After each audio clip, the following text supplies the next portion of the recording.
মুসলিমের বর্ণনা, আবু হুরায়রা, আচ্ছা তুমি এত হাদিস বলো কিভাবে? তুমি তো নবীজিকে বেশি পাও নাই, মাত্র 3 বছর পাইছো, তুমি এত হাদিস বলো কিভাবে?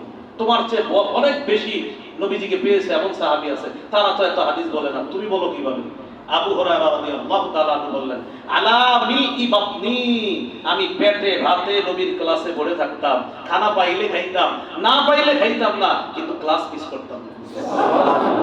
ওই যুগেই বলছে তোমরা কেউ কৃষি কাজ করতা, কেউ তোমরা ব্যবসা করতা, কেউ বিভিন্ন কাজে যাইতা, কিন্তু আল্লাহ রাসূল ক্লাসে আইসা যদি একজন ছাত্র পায় সেটা আমি না।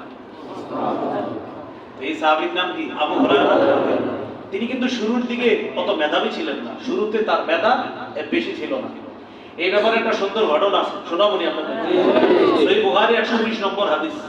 রাসূলুল্লাহ সাল্লাল্লাহু আলাইহি সাল্লাম, মনে রেখেন আমরা কোথায় আছি, কে আছো, আমি কিছু কথা বলবো, কথাগুলো গ্রহণ করবা, নিজে আমল করবা, অন্যকে শিখিয়ে দিবে। এখানে কিন্তু আসবো আমি, আমাকে নিয়ে এসেছেন, ঘটনা শোনেন।